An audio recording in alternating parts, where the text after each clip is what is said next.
Hey, welcome aboard. This is a practice example of how to tell a high quality story. And what I want you to pay attention to is a few of the elements that I'm using. So one is the usage of present tense, right? I'm telling the story as if it's happening to everyone, me, you, the audience right now.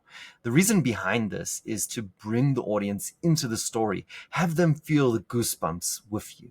So I'm going to jump into the story. I use a couple of other elements, but focus on this one and try and incorporate it into your stories since it's probably the most important one. I'm sitting in the car. It's 3 o'clock in the afternoon, picking up the kids and pulling up to the drive line. I'm quite agitated. It was a long day.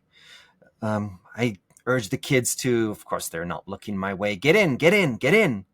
And as the children are getting into the car, I take a deep breath and I try to be a good father and ask them, "Hey, how was your day today?"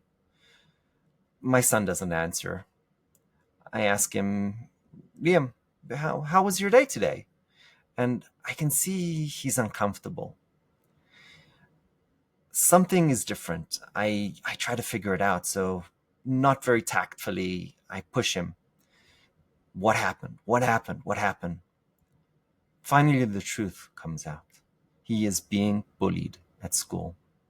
Immediately, I have a flashback, my own terror of being bullied. I remember my bully's face, what he wore, how he chased me down the street. The horrors of this experience now with my son. My immediate reaction is to beat the shit out of that child. But thankfully, my lizard brain takes a second seat and reason and logic comes to the front. I tell my son, I say, "Liam, I'm going to ask you to do something incredibly difficult, but I need you to listen and I need you to trust me. Liam, what you need to do is compliment your bully every day for a few weeks." At the simple idea of giving his bully a compliment, Liam breaks down into tears. It breaks my heart to see my son crying, but I persist. And I explain to him the art of giving a good compliment. I tell him, "Liam, you need to give a compliment and mean it. It needs to be something that actually happened, that impressed you. You need to give details about what this bully did, why it impressed you. And it needs to be honest and true. And you need to do this every day." As the tears dry up and I extract quite forcefully an, an acceptance that he will do this experiment for me, we finish the conversation.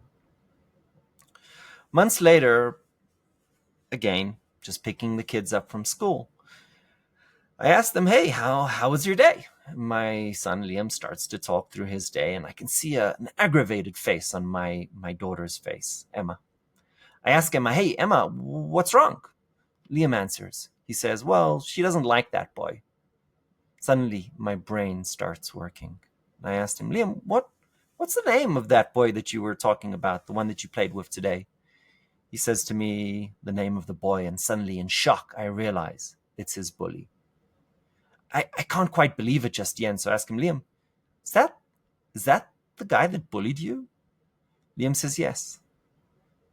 Goosebumps spread over my whole body as I realize my son has turned a bully into a friend and achieved what many, including myself, could never imagine: turning an enemy